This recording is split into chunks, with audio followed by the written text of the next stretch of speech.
Always remember, the opinion you follow should be your own. Just consider the things stated here to be a second opinion from a complete stranger online. What's up, Mike? Happy Friday, Phil. Welcome everybody to another episode of Random Waypoints.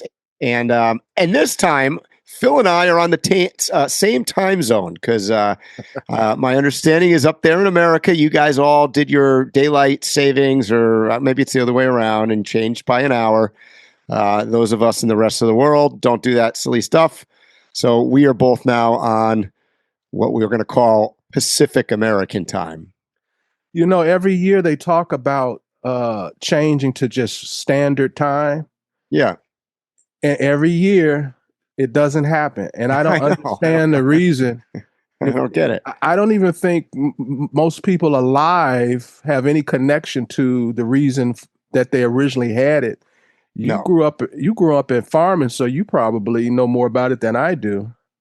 A little bit, but the reality is like that had to do with, there's so many factors, right, that go into time, meaning that, you know, what time it gets bright out in the morning, what time it gets dark at night, depending on where you are located in the time zone, whether east or west, or how far north or south you are. So, I mean, it's not a one size fits all situation. So, I mean, the whole thing, yeah, it revolved around farming and kids going to school. But I mean, a lot of that has to do with where you're located, right?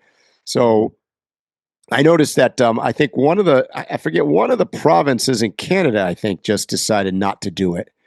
I'm not sure which one, but I saw that come across my news feed. But in any case, for those of you in America, just know that most of the world does not do this.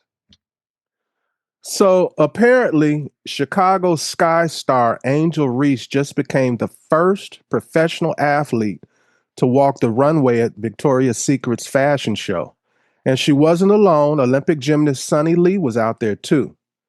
Mike, to be honest, if you're judging strictly on runway performance, are you drafting Angel Reese or Sunny Lee first overall? Oh man, what a question! Where do you come up with this stuff? Let me preface this by saying I was actually a little bit surprised that the Victoria's Secret thing was even existed. I thought they canned that thing a while ago, and so when I saw that come across my feed, I was a little bit surprised. And I'm not surprised that they're changing up the format at all, right? So, you know, in the old days, it was they had to be their what they call them, the Victoria's Secret Angels, right? That's the only people that did that. And then we went through that wave of how do I word this? Politically correctness that suddenly I think everybody's like, well, let's put normal people up there.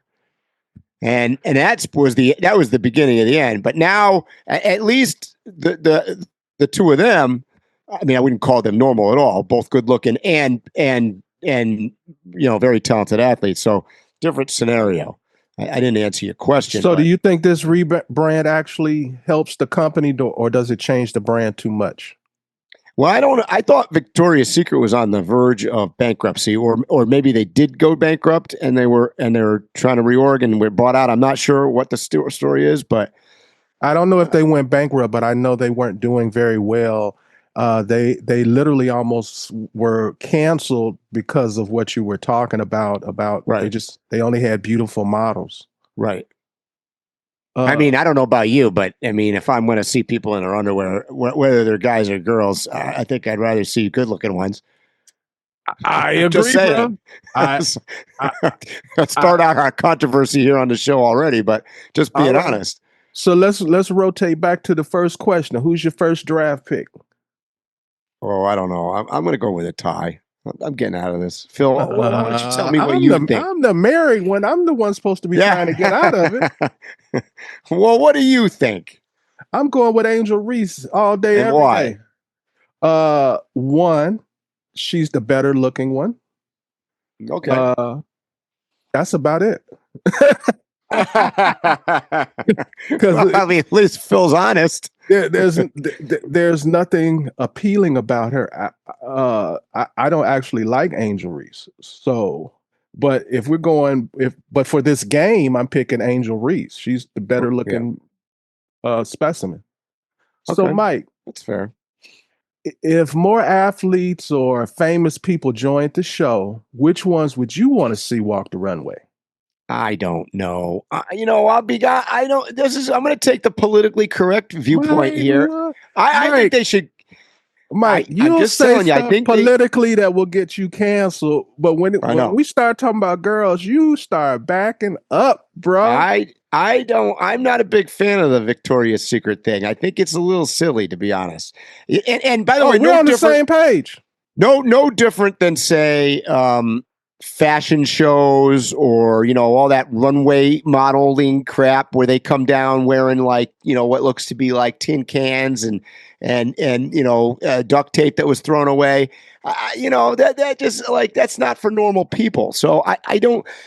Here's my business advice. I don't think it translates into sales. So you know what I mean? I mean, it might translate into awareness of the brand and the name and everything, but I think the problem is it's a slippery slope because there's a lot of I'll call them normal people out there that are going, well, I think they're going to be turned off by it in a sense that, and even if they're like, well, she looks great in that, but I can't pull that off. So I don't know that it's a positive thing. What you said made sense, Mike, but I see women walking around every day wearing something they shouldn't wear. I didn't want to say it, but you're right. That does not go through their mind. That you're right. They'll be whoever pounds and say, I can wear that too. Yeah, I'm about to say, whoever invented yoga pants is a genius. Yes, but forgot to tell people that not everybody's supposed to wear them. You need to be physically fit for those to make you shine, in my opinion. That's true. Because you're practically naked. But I want to go back on something you were talking about, Mike. I'm surprised. I normally keep this to myself, but I'm not with the women walking around in their panties. I've never been into strip shows. I've never even liked cheerleaders. I don't like anything organized for women that displays them. You know what I mean? I agree. I mean, we'll go way back to JonBenet Ramsey thing, right? I think we talked about it on one of our podcasts.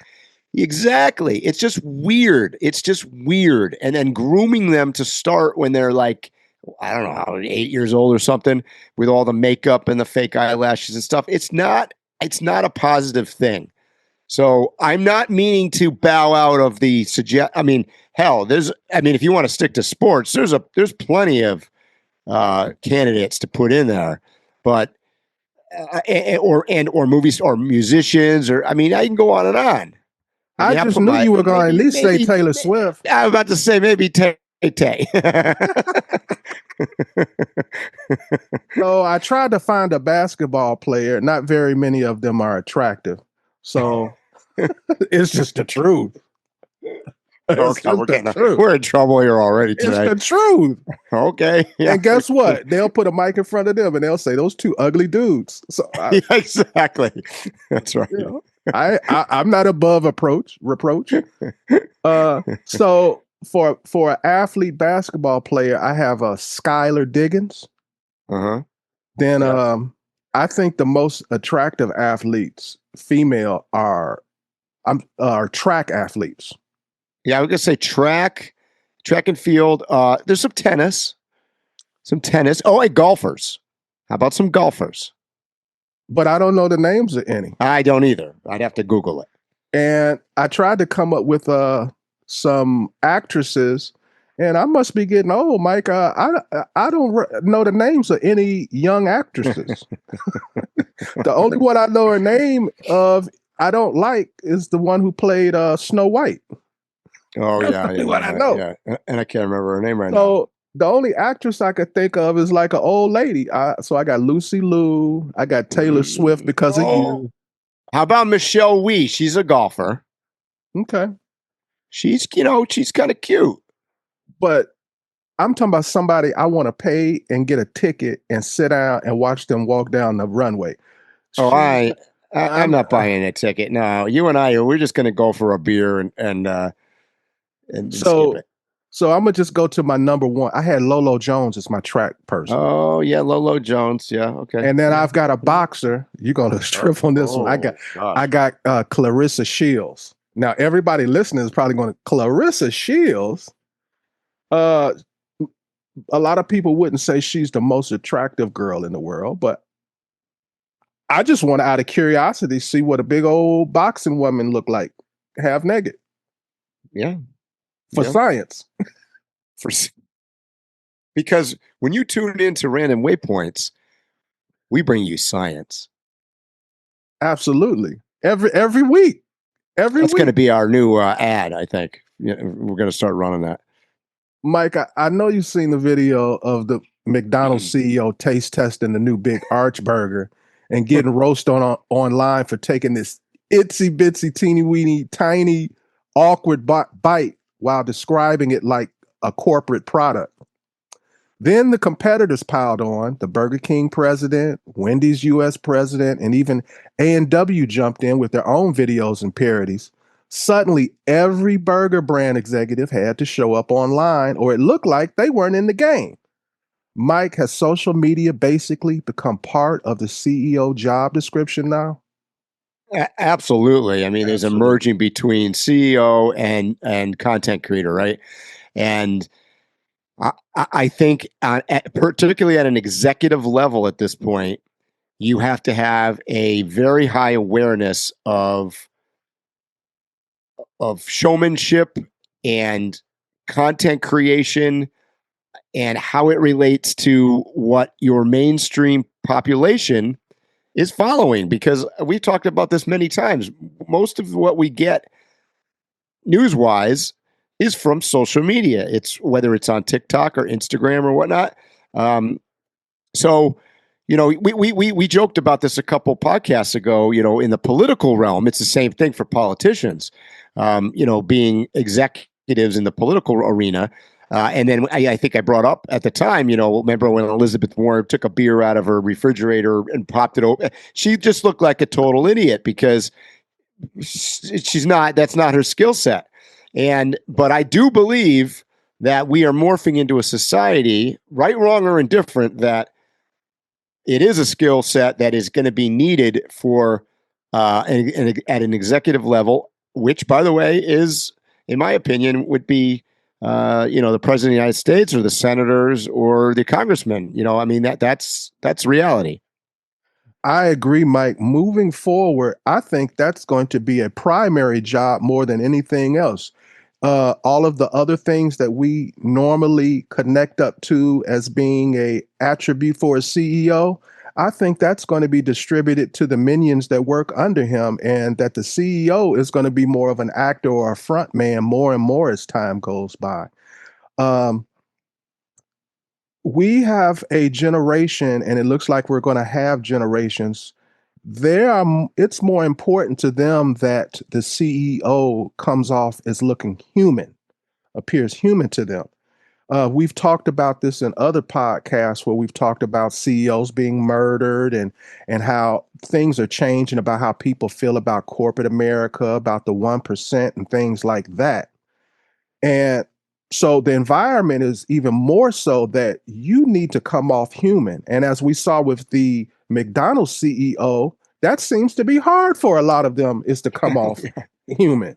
Very robotic, very out of touch, very uncomfortable with normal things. And that's not who your mainstream population wants to deal with, right? They trust. It's one of the reasons why we've talked about this. The advertising world has largely fallen apart, and people like myself make money on revenue that's generated from, say, YouTube or whatever, because, you know, people are more likely to believe and follow their favorite personality, content creator, movie actress, whatever it is, envisioning them as more in tune with what is going on with your normal people. So, you know, the bad credibility that CEOs have gotten has largely surrounded by the fact that, right, wrong, or indifferent, people look at them as if they're in the clouds. And this is a great example of somebody coming across, doesn't look like he's ever maybe never had a hamburger, certainly never made a hamburger. Maybe his in-house kitchen staff don't make him hamburgers. So with all of what we said so far, if a competitor's executive goes viral, moving forward, does that force everyone else to respond? Is that the new way things go? Yep. And I think Wendy's started this a long time. Remember Dave from Wendy's? So Wendy's did this campaign 20 years ago. So I think they were ahead of the curve, if anything. I thought it was longer than 20 years. Yeah, it probably was. It's probably 40. So could a company look weak today if its leadership stays silent online? Yeah. Or they just look out of the game? They look out of the game, but I think it shows weakness. So, Mike, for more than 700 years, Britain's parliament included aristocrats who literally inherited their seats, dukes, earls, viscounts, lawmakers by birthright. But within weeks, that centuries-old tradition is ending as the last hereditary peers are pushed out of their House of Lords. Mike, is this long overdue democratic reform or the loss of a historic check on political power? Phil, that was a great segue because we're talking about the exact same thing here. Once again, it's people want to relate to real human beings.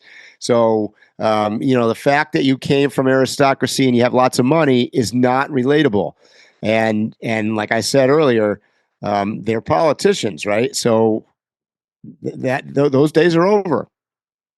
I agree. The only reason why this has come up is because young folks don't respect this. They can't connect to it, and they find it disgusting. It's a new world.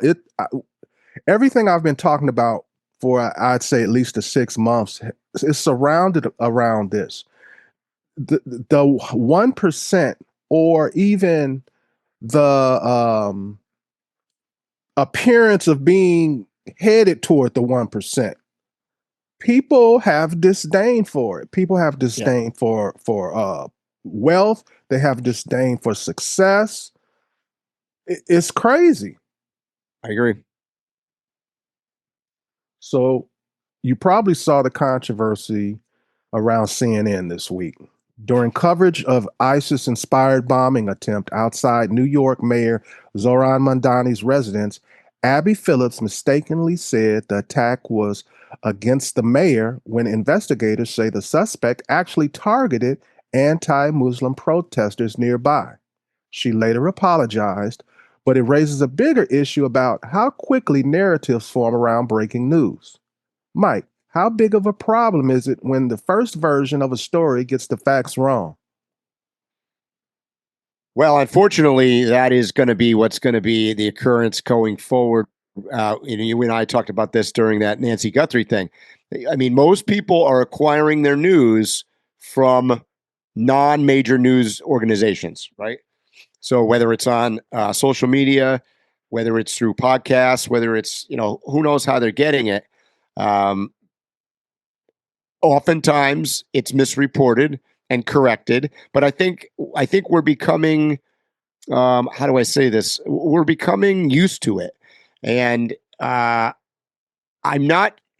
think that as a society, we put more value in speed than we do in accuracy, meaning we would rather hear something said and then corrected than having nothing said and be sitting there going, in the past, 25 years ago, the news would come on and be like, we can't really say anything yet because we have not confirmed the sources.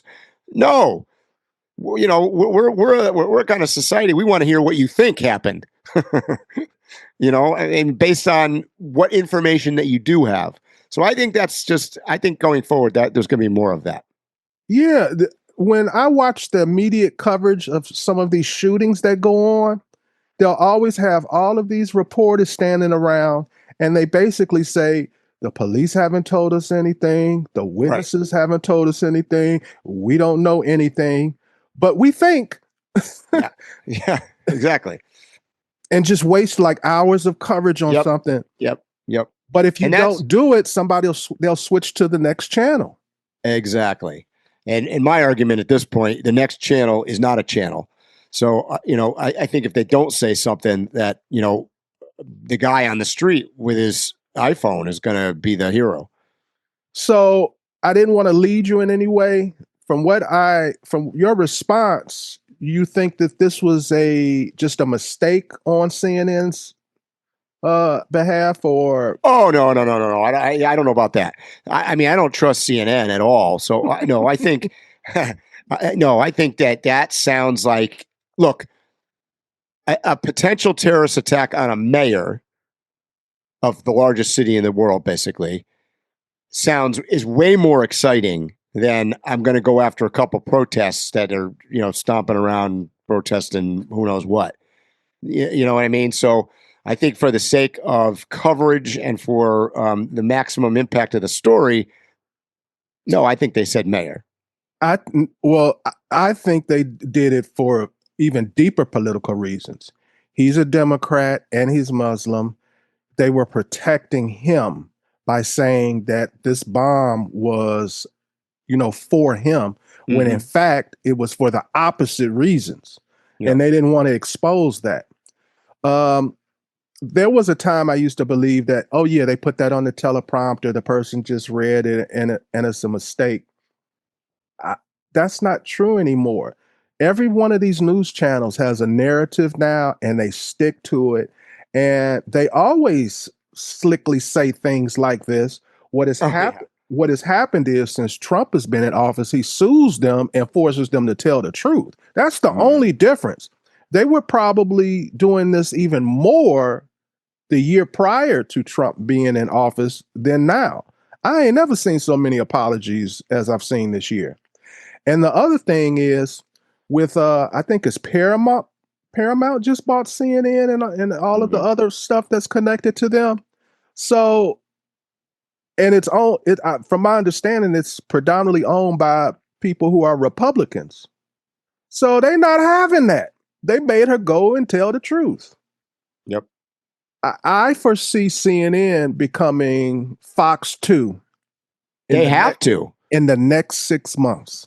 They have to, because if they don't, they're going to go out of business. I mean, that's the reality, is that their ratings are so poor that, and I'm not suggesting that that's necessarily a good thing, but if they want viewers, which turns into ad revenue, they got to follow the money train, and the money train tells them that they got to shift tactics. Well, it's regular Joe Blows on YouTube that get far bigger numbers than them. From my understanding, their most watched show is only 400,000 viewers. Yeah. Right.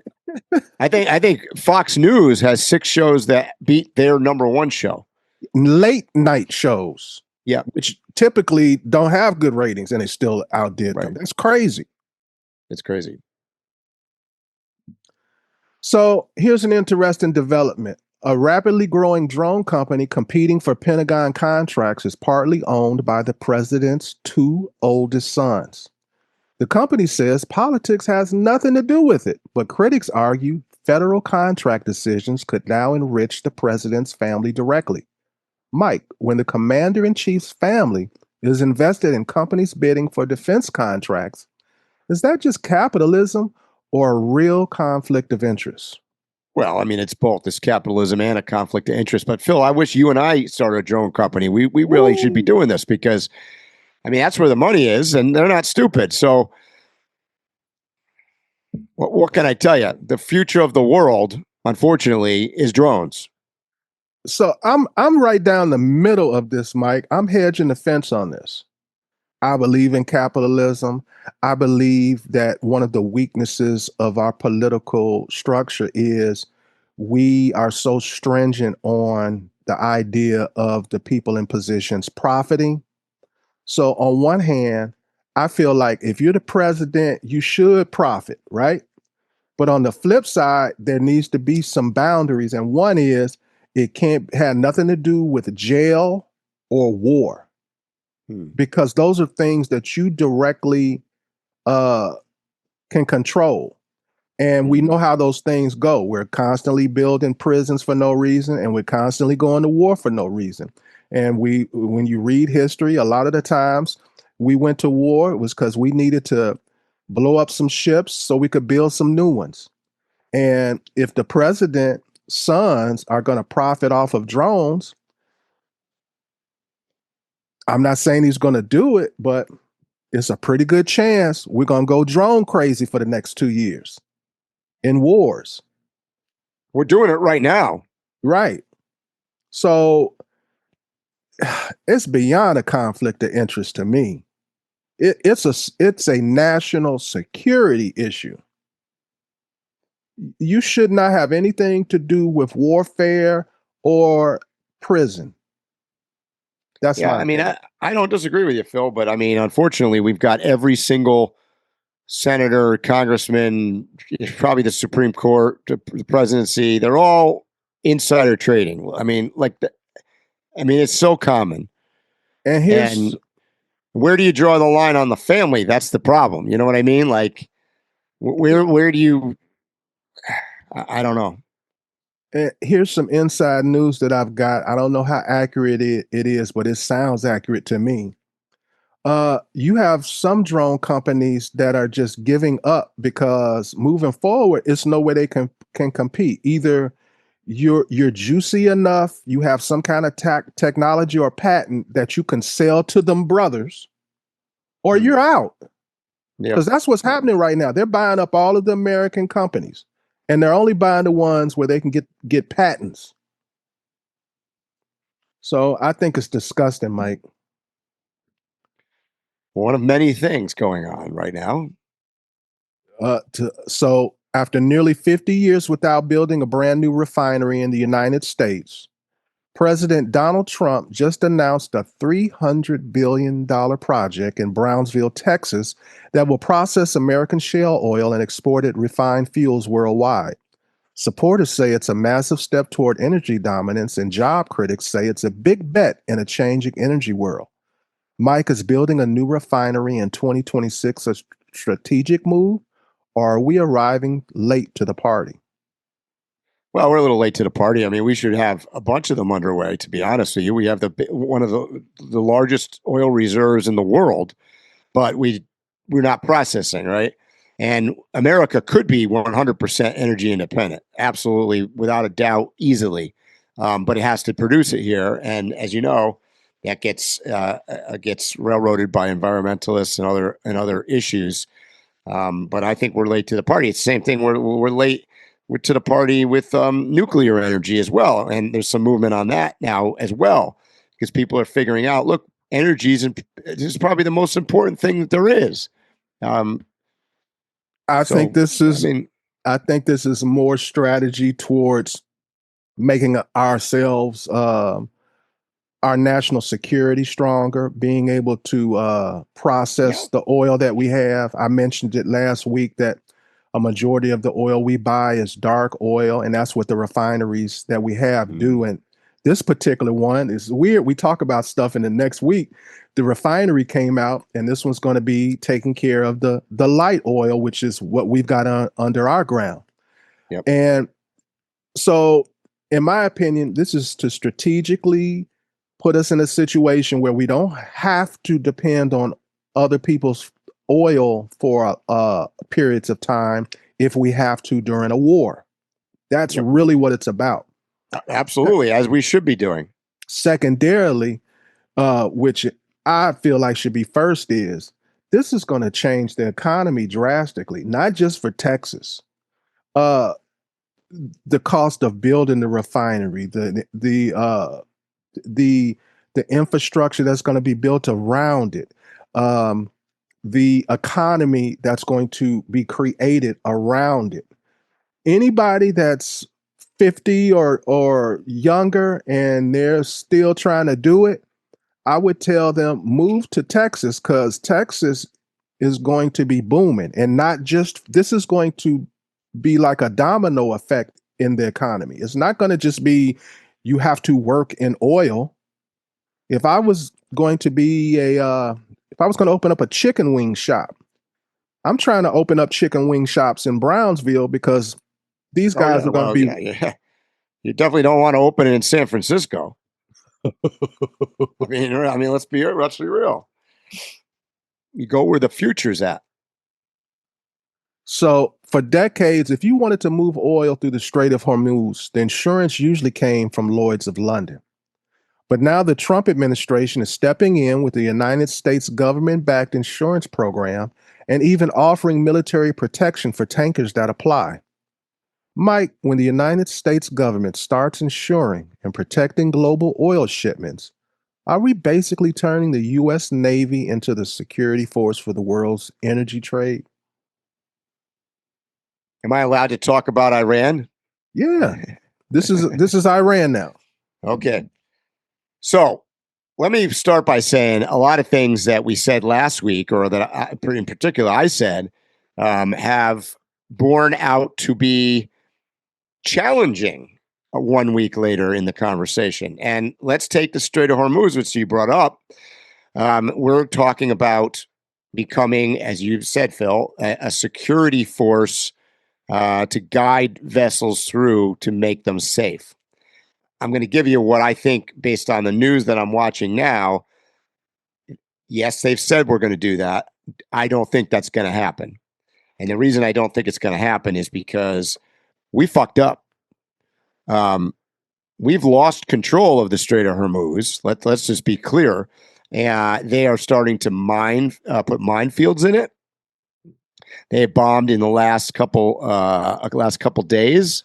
I think we're up to 7, maybe 8 boats now have been attacked.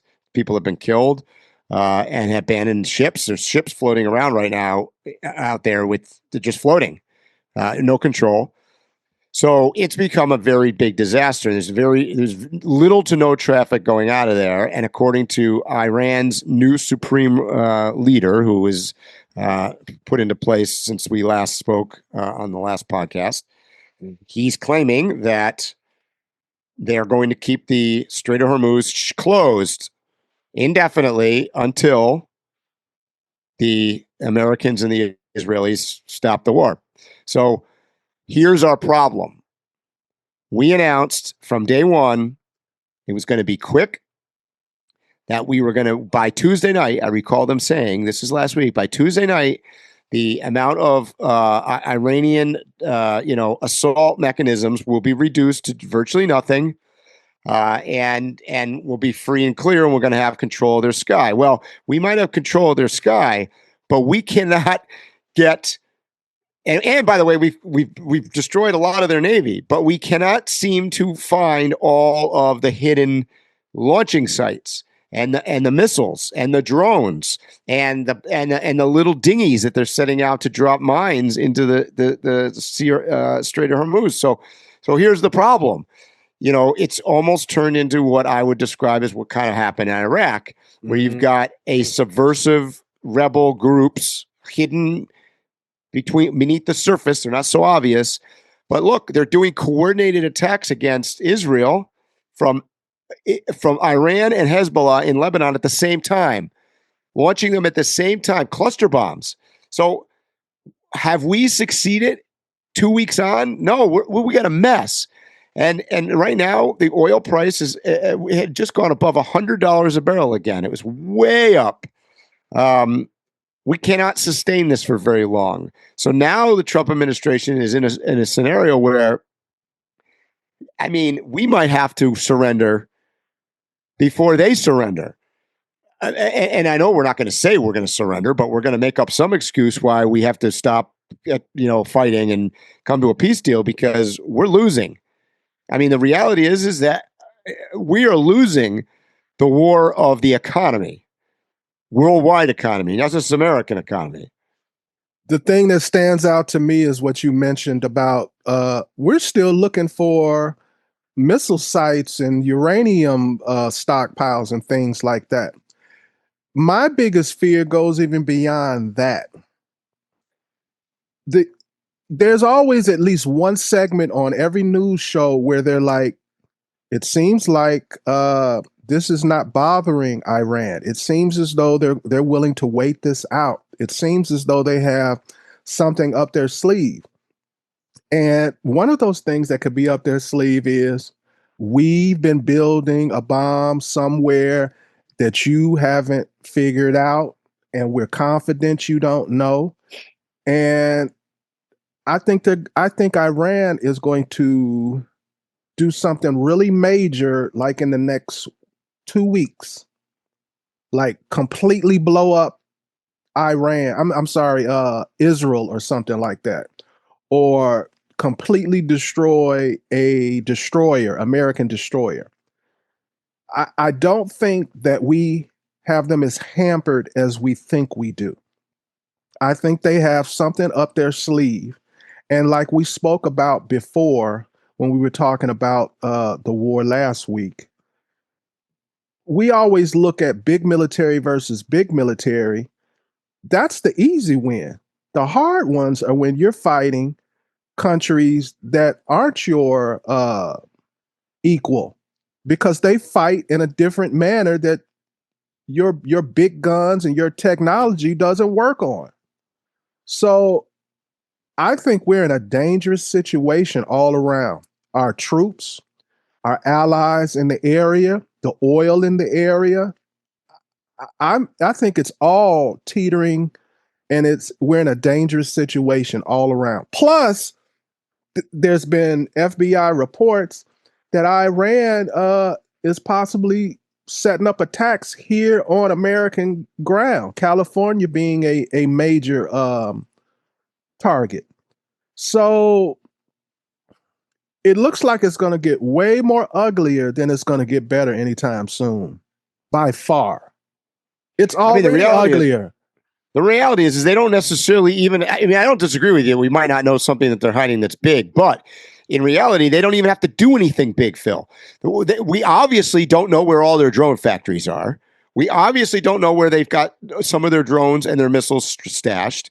We don't know where they're hiding the mines for the ocean. We can't find their little dinghies that they're taking out there. We can't even seem to take out their current ruler now, that the new guy. We think he got hurt, but we're not taking him out.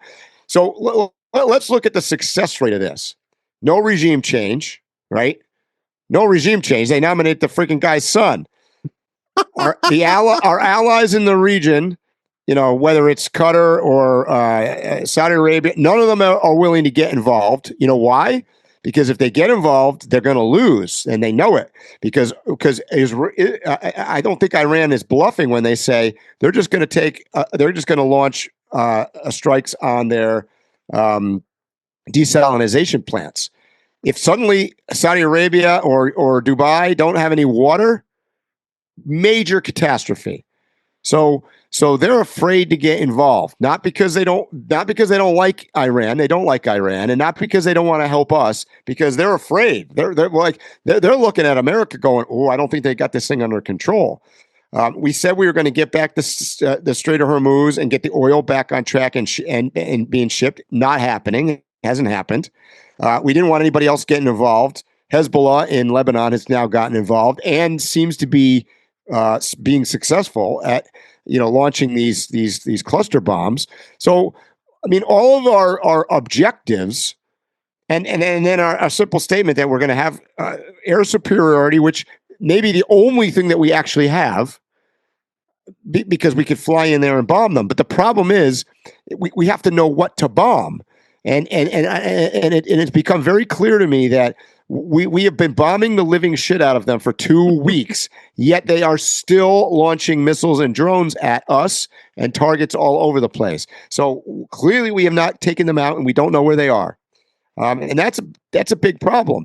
And, I don't know how long they can take out the Sea of Hormuz. If they start dropping, it says somewhere I read they had 5,000 to 7,000 munitions to go under the water. If they dropped all of those into the water, we could be demining that thing for months, if not years, to try to get the shipping set back up. You could be looking at $200 a barrel for oil, and next thing you know, in the United States, you'll be paying $9 a gallon for gas. So this is a big, big, big, big problem. And I don't know how the hell we get out of it. I don't know. It's going to take. I noticed. I saw a video that we were loading B-2 bombers in England. So it looks like, and that's a sign that we are confident at this point that we have air superiority. So it looks like they're going to send B-2s in because they need to get within a 25-mile range or something to use those bunker busters. So possibly we know where some of the stuff is and we are going to act on it. But my suggestion is if Israel hasn't figured out where this new leader is, you best be taking him out and all the rest of his associates that seem to be popping up out of the woodwork. It's like whack-a-mole. And the issue we got going on here is that there's the people. You got to remember, we were also relying on the people, the citizens of Iran, to rise up and take over their government. Well, the fuck, they're scared. Do you know how many munitions have been dropped on Tehran, as an example? They're not rising up. They're going to bed scared shitless. So, I mean, it's a real problem. The war is a problem, and we can't. The only way we win this thing is to really legitimately, at this point, make sure that they are not launching random drone and missile strikes all over the place. But unless we figure out where they're being launched from, not going to happen. So break this down, Mike. They give you a call. They tell you, we've got a plane in the runway. We're flying you to the White House. We want you in on this. What are we going to do? What should we do? Well, I'd like to see an intelligent assessment as to whether or not. So I saw one answer come out because at the top of this segment, you asked me what I thought about the U.S. guiding ships and protecting ships in the Sea of Hormuz. And it was, I believe, the in charge of I forget which general said it, but we're not ready to do that. We don't have the ships or staff in place to be able to do that yet. And he said it might be up to 2 to 3 weeks from now before we have that ability. What he's basically saying is we don't have that ability because right now, if we send ships in, they're going to get attacked. Right. They can't. We can't send ships there. It's not safe for our ships to be there. Well, so oil tanker already got blew up a couple of days ago. Yes, absolutely. So it is not a safe zone, and we have to fight from which we, by the way, we have the ability to. We have to fight from a far further distance away. And keep our ships at a distance, and then launch both air and missile launches from there. So the problem is that we can't even do that. So we're in a quandary. And if I got invited to the White House for a discussion, I'd be like, well, what's our intelligence say? Tell me the real truth, because this is what you're not hearing on the news. How many more drones and how many more missiles does Iran have, and what percentage of them do we know where they are? Because clearly, like you said, they're underground somewhere. They're hiding stuff and smuggling it out and launching it and then running back underground. And with all these attacks that are going out on our allies and on Israel, I mean, it hasn't slowed down that much. It slowed down a little bit, but then I think it was yesterday they launched a new barrage of stuff at Israel, coordinated with Hezbollah in Lebanon. So clearly, they still have the. And by the way, how are they communicating? I mean, and we can't intercept the communication. I mean, they're coordinating. We don't know. We might have control of their skies. We do not have control of their command central. We have not been able to take out their command and control. Clearly, I don't think we even have control of their people, like we've been saying. We always show the protests and everything, but I don't think they're any different than here in the United States. It's a 50-50 thing. I believe like half the country might be happy that the U.S. is there, but the other half are sympathizers to the government. Sure. The point of me saying that is we're not just fighting a formal soldier here. We're fighting the country. So yes. There could be things that are transported in a cart by a mule. Yes. By a teacher on a school bus. It's no way for us to really, really know everything that's going on and where everything is. And we can't. And remember, Iran plays dirty. Yeah. So it's hard to. So let me talk about one news story that's been out there in the news about us bombing the school. and it went back and forth whether or not it was us or not or them or whatever. Well, I read into it a lot, and CNN. If you go to CNN right now, they've been pushing it like it's their I don't know. It's like their new mantra on CNN is to talk about how the U.S. bombed a school. Well, what they're not telling you is what it looks like is that the U.S. did in fact bomb the school by accident. Obviously, we're not attempting to bomb the school for no reason. However, what they are not telling you, CNN very carefully said, well, the school was located right next door to a military base. Yes, true. And they also claim that we were going on old information where that we thought that was part of the base. Well, I looked into it. Spend some time on Google Earth, if you will, and go and zoom in on it and whatever, look around. The school is inside the wall that goes all the way around the thing. So the school may not be part of the base, but it is, quote, in the base. There's no question. How long it's been a school, who knows? But, that is a typical Iran move, is to put, children next to their base. I mean, just let's just call it what it is.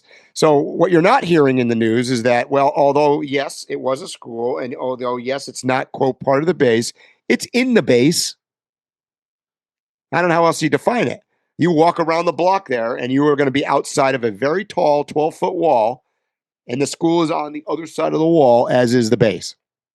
So Mike, tell me if my ideology is warped or wrong. First, I believe in peace. I'm against war, period. There's no addendum to that, no but or anything like that. I'm against war. I believe in peace. However, if war goes on, my sentiments about that is there's no rules in war. Well, thank you. I'm glad somebody said it out loud because, I get this shit. I mean, in America, this is now turned into a political thing, right? Right versus left, as it ever is. And, and I hear the left constantly quoting the Geneva Convention, and this is against this, and this is that. Well, by the way, I mean, in my opinion, war is against the Geneva Convention, okay? Like, just in general. But, I mean, you're going to say, well, you can't bomb a school. They're going to focus on that. Well, I mean, cluster munitions was banned by the Geneva Convention as well. And that's all that Iran is launching right now against Israel and various other places. So, I mean, war is war. I'm not sure putting bombs, explosive in cell phones when you sent, that Israel did in Lebanon and setting them off while everybody was mourning at a funeral is within the Geneva Convention. But so be it. I mean, this is nonsense. There's no rules in war. Period. Right. And if you want to win. Exactly. There's always been talk. You read through history about different wars, and there's always talk about this, the rules of war, the rules of engagement or everything. And for the most part, there's a lot of people that follow those rules of engagement or whatever. But every war you can ever think of, there are atrocities that break those rules. From the Civil War to Spanish, any kind of war. What my fear here, it's a crazy idea for me to say, we hate each other. We're going to fight to the death. Now here's the rules. Right. Well, here's my fear with this is that of all the wars that I've seen and read about, this one has a potential. If Iran indeed starts, as an example, bombing the water supply of the Middle East and taking out desalination plants, that is directly trying to kill civilians. I mean, let's be honest. So, Mike, stop for a second. I thoroughly understand what you're saying about the desalination and the water. Make sure that our audience fully understands why that's a big deal in that way. Well, they're in a desert. So if you take away their desalination plants, no one has water. They would literally have to evacuate. There's no water there, right? There's zero water. There's no water reserves. So they could, and as the population has grown in cities like Dubai and whatnot, they rely on that infrastructure. Without that, that is their Achilles heel. That is their terminal weakness, is water. So what you're saying? And by the way, it goes the other direction. I mean, we could, and supposedly a missile already did from Israel hit a Iranian desalinization plant. So we could do the same thing. But now you are, in my opinion, you are directly targeting civilians. You're targeting human beings, right? Because we need water. And then putting in mines in the Strait of Hormuz, it sounds financial, but it's devastating impact on the economics of that region, and all of those people now that can't out make money. The plants get shut down. The people aren't working. They're starving. I mean, this could get really ugly really quickly when you talk about rules of war. I mean, look, the Israelis have shown they're willing to kill their own people, potentially kill civilians in Israel. I would argue Israel has shown the same on the other side of killing civilians and people. So we are, how far away are we to all of a sudden carpet bombing Tehran? Literally. The only solution I see to this whole thing is what we've been talking about avoiding the whole time. We should have just went in there and blew them the hell up. And some people may say that's what no, I mean really blow them the hell up. So here's the problem. Nobody has ever succeeded in a war from the air, right? An air war alone has never won in the history of the world, with one exception, which we're unwilling to do. There's only one scenario, and that's when we bombed with nukes Japan, and that worked from the air. But unless you're willing to do that, you're not going to win a war simply from the air. And that's where I was headed, Mike. And we wrapped that one up pretty fast, right? Yes, we did. In a matter of minutes.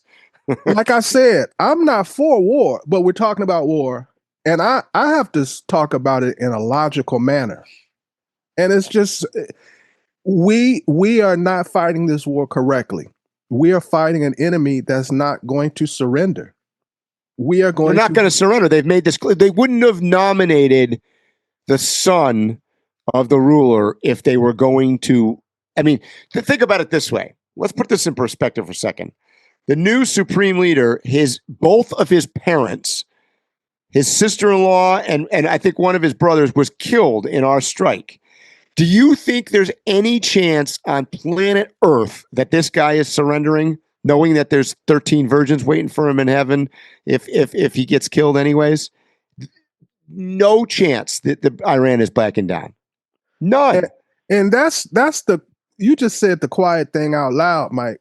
We are when you are fighting someone who doesn't care about dying, you in a lose-lose situation. That person is willing to sacrifice things that you're not willing to sacrifice because you wanna win and live.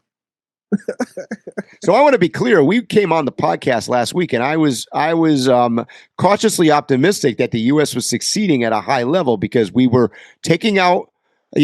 Within 24 hours, we had taken out their leader. We had taken out a lot of their defense mechanisms, probably most of them, if not all of them. We had succeeded in a bunch of targets. We sucked in our allies in the region, got sucked in because they were bombed and they were on our side suddenly. So it all sounded good. The problem is another week has gone by and we're learning that they're going to fight like terrorists. And good luck with that. And like I said, you're not going to win from the air. So we are in a lose-lose. I don't see how you get out of this. So my thinking is similar, but a little further back than you. I'm not willing to go that far yet. It's only been a week. Next week, there could be a 180-degree change. I'm not willing to say we've lost or it's over, but we're not winning right now. Right. Especially at $100 a barrel in oil. And that could go, I mean, what's going to happen there? See, here's your problem. Now you're losing in public opinion. And when public opinion when there's nobody in support of this anymore, Iran wins. Your rent only changes maybe once a year. Your mortgage doesn't change unless you got one of them stupid adjustable ones. But going to the grocery store and going to the gas station is generally a weekly thing for people. That's how they monitor the economy. They don't monitor it by the GDP or how the stocks are going or anything like that. And right now, you go to the gas station, it's crazy. And I'm looking online as we remember, we record this on Thursday. So right now, Brent crude oil is trading at 101.2. Mike, gas is almost $5 here. You know, I live in the second most expensive state in the whole United States. Yeah, I know. And at some point that becomes untenable, right? I mean, you could become you're going to reach a point where you're not on board this team. I mean, I don't know how else to say it. So let's keep it real. The average income of an American citizen is around $50,000-$60,000. Okay, most people live in a major city or they live outside of it, and they're I think they said the average travel time now for most people is at least an hour. So that's 2 hours total a day that you're driving a vehicle, and you need gas for it. It's literally making it hard for if a person is in the 50 to 60,000 category, filling up your tank every week is a major bill. That's not like just, you know how, Mike, when we're traveling and we end up filling up our tank 3 or 4 times in one day? Yep. People can't do that. No, it's a problem. You're talking about $125 for the average person to fill up their tank right now. We're not only talking about we're talking about people home heating energy. We're talking about natural gas. We're talking about this is all of the effect. And by the way, this whole thing is targeting not only fuel, it's targeting shipping in general. Right. So now the boats are having to sail greater distances to avoid the region, using more energy. I just heard the Panama Canal is is strapped to the max because everybody's had it. Even the Suez Canal is in a precarious situation in that region. So, I mean, it's crazy. And I don't, last week you talked about the oil had gone up, it made a blip, and then it went back down. We started this whole thing at like $70 a barrel. So, I mean, you were up to like right now I'm looking at 102. So that is a massive increase. When I reported that, it was less than $50 a gallon. I know, so it's crazy. It's more than doubled. That's crazy. So, and by the way, that has a potential of getting even worse because Iran is playing their cards right, and they're now threatening energy assets in the region. They're threatening they could send drones into facilities that produce or refine, or the shipping ports, or shutting down the Strait of Hormuz for months and months. I mean, so all of these things are interconnected. And the problem is like we could say that we don't rely on Middle Eastern oil as much as other places, which is true. However, now China and places that do rely on that have to buy it somewhere else. So what is the rule of supply and demand? They go somewhere else. Guess what? That means it's going to cost more for us. Even if we're selling it from America, selling it to China, it's still product that we can't use here then. So it's going to drive the cost up, which might help our American oil companies might do okay because of this, but us as consumers are not going to. Not at all. So, Mike, Iran now has a supreme leader, Mojtaba Khamenei stepping in after killing his father, Ali Khamenei. And he appeared publicly bruised, injured, saying he survived the same assassination attempt that killed his father. If the United States has openly talked about regime change and eliminating Iran's leadership, what kind of psychology leads a man to step into a job that looks like a death sentence? 13 virgins in heaven, for one. And two, he had no choice. He was nominated. Remember, but different culture. They don't have a choice. It wasn't like he'd be like, yeah, I accept that. No. Well, but if you believe you'll be assassinated and you want to take the position, why publicly accept the leadership instead of ruling from like the shadows? They're trying to show power. They're showing power, and they're succeeding because, look, until we take them out, they're winning. Now, you're right. Things could change. Tonight, he could get bombed and be killed. But then the problem is, this is like I said, this is a whack-a-mole. So, we kill him and the next guy pops up. I don't think we know where he is, bro. I don't think we know where he is either. Because specifically him, Mojtaba Khamenei. I don't think we know where he is. If we knew where he is, we would make a point of killing him as fast as possible. We want to give that news to the people so bad, and we can't. That's why I know we don't know where he is. If we knew where he is, he'd be gone. That's my. Well, there also were reports. Remember in the beginning that we killed the I forget his name, the ex-president of Iran. The guy with the beard and he was on TV all the time, the Gulf War or whatever. I forget his name. Anyways, reports I'm hearing coming out of there that he's not dead. So my point to this whole thing is there's a number of leaders and rulers and important people in Iran that are hiding. And maybe they're hiding at the drone factory that we can't find. But the reality is that we have not been able to find everything. Well, I hope we don't kill him. And it's not because I don't think he deserves it or anything like that. I don't think it's a good strategic move.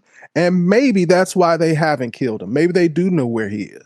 Because I feel like if he dies, he'll be more of a symbolic martyr figure than his father. His father is kind of one right now. But if his son took over and then they killed him too, man, he's going to be like the Muhammad Ali of... I mean, here's another thing, Phil. I mean, I'm going to throw this out while we're talking about it. I mean, we don't know that he's alive now. There's been no proof of life.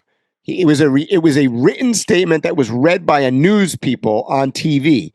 Nobody has seen this guy. How do we know it's not faked? We don't even know the guy's alive. Very true. So what's your guess? I don't know. I mean, let me specifically answer. I don't actually know who's in charge. I mean, nor do I. He might be alive. He might not be alive. He might be in charge. He might not be in charge. I don't know. But I think he's alive, but he's worse off than they saying. I don't think he's physically capable of leading right now. The original assessment that came from Israel that he had a leg amputated and then he had severe injuries in the initial attack. Now I heard he had just minor injuries and a broken hand or something. But who knows? But my point is even if he is alive and even if he was nominated supreme leader, I don't know that he's the one calling the shots or he's in charge. We don't really know who's running the show. I really don't know who was running the show even when his father was leading. This is true. Because most of the things that I heard were not from his mouth. Correct. It was from ambassadors and people from the consulate and blah, blah, blah, blah. So I've never fully understood their power structure, and I'm not going to pretend to either. Well, I mean, and that's why I said from the beginning that it would be a very big challenge going into Iran, unlike other countries where we saw, like in Venezuela, you take out the top guy and that's it. They don't run like that, right? They have these secret commanders, secret guards. They've got the RRGC. They got all of these different organizations. and they've built a command and control structure that is spread out, and it wasn't centrally commanded. In fact, the supreme leader is technically not even in charge of Iran. They're the spiritual leader, but there's a president, which, by the way, the president's still alive. So, I don't know. It's going to be hard. I think we got more to worry about right here in the 48, right here in the United States, more than anything else. Because ever since Trump has been in office, we've almost every week had a mass shooting. And it's not just been like somebody mad because his wife won't let him see the kids and stuff. It's not them kind of stories no more. It's totally ideologues. And they are almost always connected now in the last few weeks with something to do with Israel, with the Jewish community, or Muslims, or Christians. It's something along that line. We've got to do something about that more so than anything else. Because let's say we go into a full tilt war. I'm not sure of the people that are in decision-making positions or in the military, because we have so many people from somewhere else that have feelings that are sentimental toward another place besides America. We have so many people that live in the United States now, their sentiment is outside the United States.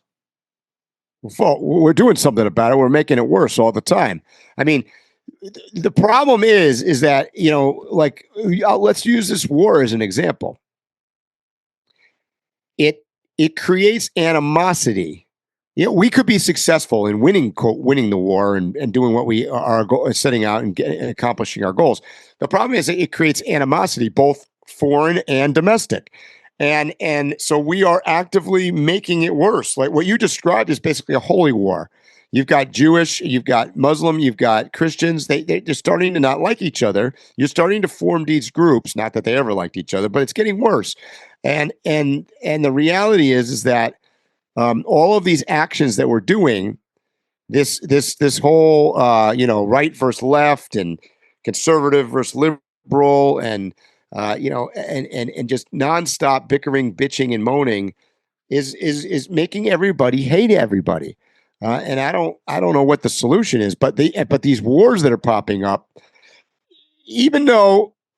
but let's put it this way, and you know this to be true as well. If Barack Obama was the president right now and he sent this troops in, or not troops, but if he started this war with Iran, I guarantee you the Democrats would support it. Absolutely. And the Republicans would be against it. Yes. So my point is, it's not what we're doing, it's what side you're on when the action's being taken by the other side. Mm-hmm. And that polarizing effect is pretty much all that matters here. Because at the end of the day, what you're seeing and what you're describing, Phil, is being caused by this. It's being caused by our own hatred internally, brought up by what you're saying are in some cases are external influences, because we're allowing this to happen, and you're allowing people that have different opinions, or forget about opinions. When you allow a different subversive culture into your organization, you're going to run into problems, and to some extent that's happening too. But I mean, this is a whole nother podcast show to talk about that. Absolutely. Anything else you want to say, Mike? My gosh, I don't know. Did we get in trouble today? Because, I've got security guards now at the entrance. No, I'm kidding. But we've made misogynistic statements about female athletes. We've talked about every religion. We've talked about the Middle East. So we should have covered it. We should have covered it today. We should be good. I mean, stay tuned for next week's podcast when we revisit Iran, and let's see if next week Mike has a positive or negative feeling about our action in Iran at the time. We'll see. Absolutely. And if you're looking for us to be like all the other podcasts and the conversations that we have, move along. And before we leave, let me leave us on that note for 1 minute. When in your wildest dreams would you imagine the largest podcaster in the world in Joe Rogan and Tucker Carlson, who's not that far behind him, being on the Republican right side largely, not always, but lately, being against the war, strongly against the war, thinking that Trump's out of his bird. So maybe you should take some listening, or it drives my point home. Sometimes I think some of these podcasters out there actually have a little bit better finger on the button. They have a little bit better read on the morale and what's going on, and are not getting as sucked into. Even Tucker Carlson, who I quite frankly think he's a kind of a right wing loon.